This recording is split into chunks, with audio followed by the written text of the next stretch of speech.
Jagat maya lagi-lagi dihebohkan oleh kabar seputar pelecehan. Kali ini seorang senior pengurus Badan Eksekutif Mahasiswa UNY diduga melakukan aksi pelecehan terhadap juniornya. Kabar itu mencuat setelah beredar via akun media sosial X @UNYMFS. Dalam postingan itu disebutkan terduga pelaku merupakan anggota BEM UNY. Aku nggak nyangka kuliah di UNY malah direndahin kayak gini. Jadi aku maba dan kenalan sama cutting ini dari bulan Februari. Waktu itu kenal karena acara fakultas. Kukira dia baik, ternyata dia cabul. Aku udah dilecehin sama dia dari Oktober sampai sekarang. Tulis postingan yang kini telah dihapus itu. Terduga pelaku diduga merupakan pengurus BEM FMIPA. Terkait kabar itu, Ketua BEM FMIPA UNY 2023 Doni Setiawan membenarkan ada salah satu oknum pengurusnya yang dituduh melakukan pelecehan seksual. Pihaknya pun masih melakukan konfirmasi dan menelusuri kebenaran informasi yang viral di media sosial itu. Namun Doni tak mau gegabah menuduh, ia harus memastikan terlebih dahulu apakah tuduhan itu benar atau tidak. Pihak UNY sendiri telah mengklarifikasi kabar yang telah merusak reputasi UNY tersebut. Pihak kampus kini tengah menyelidiki kasus tersebut agar terang benderang.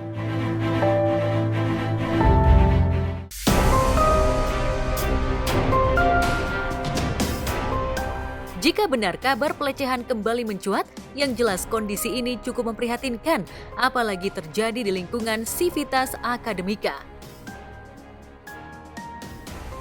Lantas bagaimana tanggapan selebriti?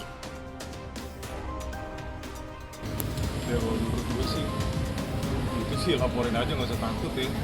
Selagi emang itu tindak pidana sih menurut gue. Jadi ya semasa gue kuliah pun, gue juga anak BEM.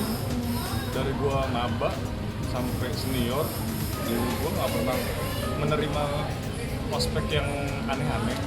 Setelah gue jadi senior juga gue nggak memperlakukan mahasiswa baru itu ya seperti itu gitu loh ya, sewajarnya aja. Karena menurut gue nantinya kita satu alma mater, mau gimana pun juga cuma beda angkatan. Suatu saat kita butuh kerjaan, itu bisa jadi satu alma mater itu bisa jadi referensi juga kan. Maksudnya ya berbuat baiklah sama satu alma mater kita gitu. Jangan senioritas mentang-mentang dia senior tapi bisa seenaknya kayak gitu, ngebully jatuhnya ya, sampai melakukan kekerasan seksual. Itu menurut gue udah keterlaluan sih, mesti dilaporin, mesti diproses secara hukum gitu. Ya kalau perlu di DO. Jadi orang-orang yang bilang ini saya senior, kalian maba, itu adalah orang-orang yang menurut saya agak lemah lah itu. Karena dia ngomong kayak gitu biar para maba-maba ini takut kepada dia dan akhirnya dia melakukan tindakan yang tidak senonoh itu. Nah makanya jangan pernah takut walaupun senior, walaupun ya maaf kata ibaratnya dosen atau apa ya, kita pokoknya intinya kita yang penting harus positive thinking dulu. Kita lihat jalan ceritanya dia mau kemana. Kalau misalkan udah menuju ke arah negatif, jangan takut buat speak up.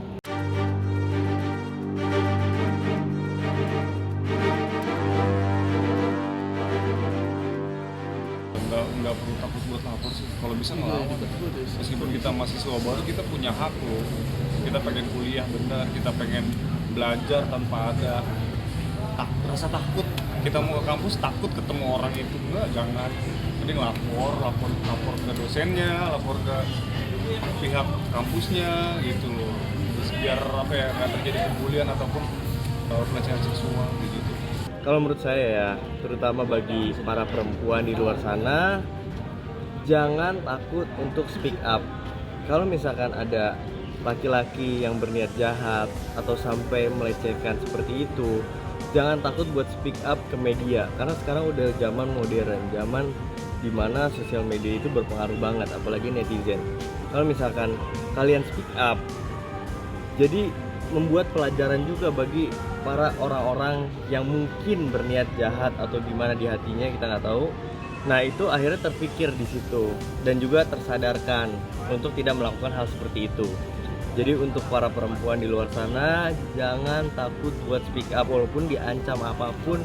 Jangan pernah takut, karena kebenaran pasti berhasil atau kebenaran pasti akan menang.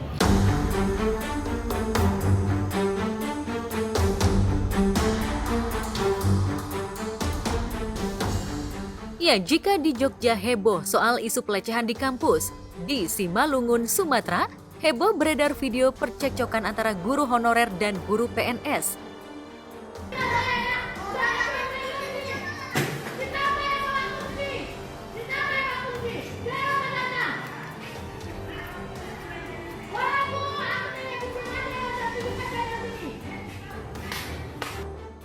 Dalam video tersebut, guru ini terlibat cekcok hingga videonya viral di jagat maya. Entah masalah utamanya dilatari apa. Yang jelas keributan antara guru ini jelas memprihatinkan. Pasalnya bagaimanapun seorang guru sejatinya menjadi tauladan bagi murid-muridnya. Lantas bagaimana tanggapan selebriti? Harusnya kan ngasih contoh yang baik buat anak-anak didiknya gitu kan. Ini malah kayak begitu gitu kan, malah tawuran di depan anak-anak didiknya. Aduh mulut sih ya, kan tidak mencerminkan seorang pengajar kalau buat gue sih ya. Kan alangkah baiknya kalau misalkan mereka punya masalah juga kan diselesaikannya ya jangan di situ gitu. Cari tempat ya atau kayak gimana. Tapi kan kalau begitu kan dua-duanya juga sumbu pendek dan gak mikir panjang. Itu kan pasti ditonton dong yang kayak begitu. Juga buat apa itu Sumatera Utara ya. Sumatera Utara kan ibaratnya ya gimana ya, nggak tahu permasalahannya apa sampai bisa mereka lupa diri kayak gitu, sampai mereka tidak bisa nggak ngeliat situasi lah, tidak ngeliat sikonnya gitu. Semoga ini tidak terjadi lagi di kejadian itu tidak terjadi lagi di tempat-tempat lain ya. Semoga jadi pelajaran aja lah, diambil hikmahnya aja bahwa segala apapun, sesuatu apapun itu bentuk permasalahannya ya alangkah baiknya kalau misalkan untuk menyelesaikannya dari solusinya ya jangan begitu gitu. Itu udah bukan kurang baik lagi ya, itu sangat-sangat contoh yang tidak baik dan tidak patut untuk dicontoh gitu. Apalagi depan murid-muridnya kayak gitu. Sekarang kalau misalkan gua sih menanggapi secara pribadi ya, mungkin mereka sampai lupa sikon, lupa situasi kayak gitu, mungkin karena udah nggak kebendung kali ya, jadi sampai kelepasan kayak gitu. Tapi kan tetap mereka harus sadar diri bahwa mereka ya balik lagi, mereka itu seorang guru, tenaga pengajar, tenaga pendidik yang harus memberikan contoh yang baik untuk murid-muridnya. Soal berseteru kayak gitu sebenarnya sangat disayangkan ya, karena guru itu cerminan untuk murid. Jadi apa yang buruk yang dikeluarkan oleh guru, kata-kata segala macam itu pasti ditiru sama murid. Itu nggak baik. Terkadang kita terlalu membeda-bedakan status PNS sama honorer. Sebenarnya itu salah. Kita nggak boleh terlalu meninggikan hati. Kesannya kita harus merendahkan hati serendah-rendahnya sampai kita nggak bisa merendahkan.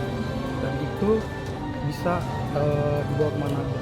Sebenarnya di sekolah itu kan ada guru BP, ada wakil kepala sekolah, ada kepala sekolah, atau bisa juga mungkin guru lain yang sedang bertugas di sekitar situ itu bisa menyerang untuk menenangkan situasi gitu. Seperti itu sebenarnya dari diri sendiri sih.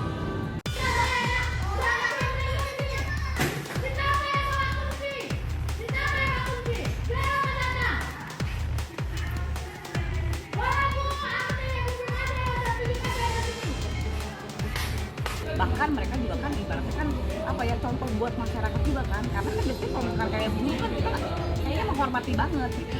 Kasian buat guru-guru yang lainnya nanti akhirnya jadi apa ya, jadi takutnya kena imbasnya gitu loh semuanya. jadi kayak kena imbasnya, takutnya nanti image-nya seorang pengajar atau guru jadi takutnya kayak begitu semua. Enggak, mudah-mudahan sih enggak ya. Ya buat ibu gurunya kalau misalkan ada masalah, mungkin kayaknya dia sedang ada masalah arisan kayaknya ya, jadi mereka bawa ke sekolahan gitu ya. Buat ibu guru kalau punya masalah yang ya diselesaikan secara baik-baik. Terus juga kan ibaratkan bisa cari tempat yang ibaratnya yang aman, yang tidak perlu ditonton sama anak-anak murid-murid itu loh Bu, kayak gitu. Ya semoga lah masalahnya cepat selesai dan jangan terjadi lagi lah kayak begini, karena kan kasihan sayang sama image guru yang sudah bagus gitu. Harusnya jadi cerminan, harus dicontohkan yang baik untuk murid-muridnya, karena sangat disayangkan sekali. Guru itu harus memberikan pelajaran yang baik untuk murid-muridnya. Apalagi dengan berseteru kayak gitu, itu sangat tidak contoh yang baik lah.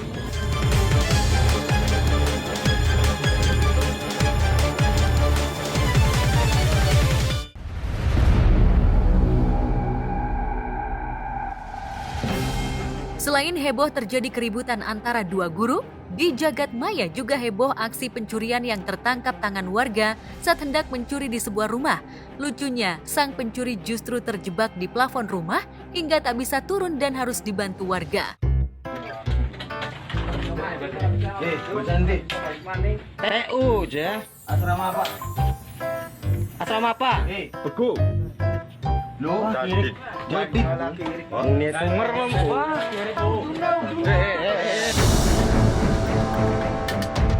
Hari apes pencuri itu jelas sisakan kisah miris berkalang jenaka. Pasalnya selain harus menanggung malu, yang jelas sang pencuri akan jadi bulan-bulanan masa sebelum diamankan kepolisian.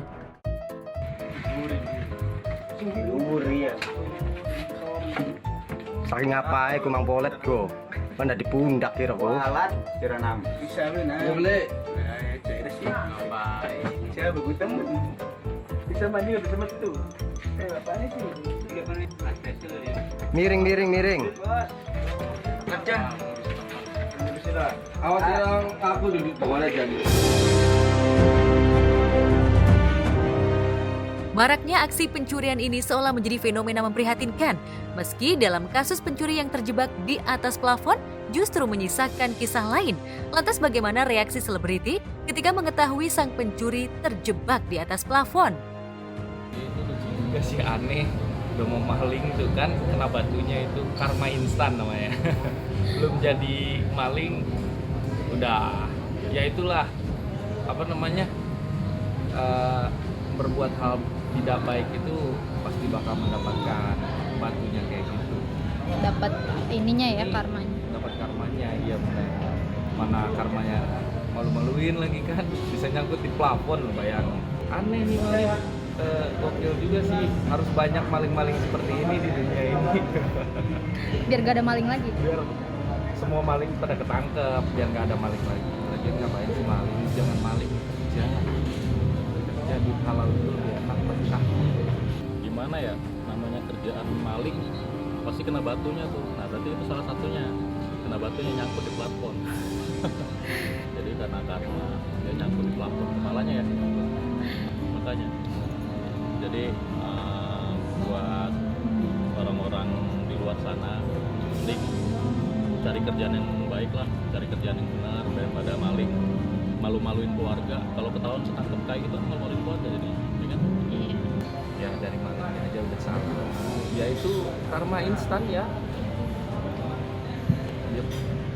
Tetap harus dihukum sih kalau menurut Jerry. Tetap harus dihukum karena dia udah berniatan untuk maling, cuman ya sial aja, bukan sial sih, emang harusnya kayak gitu.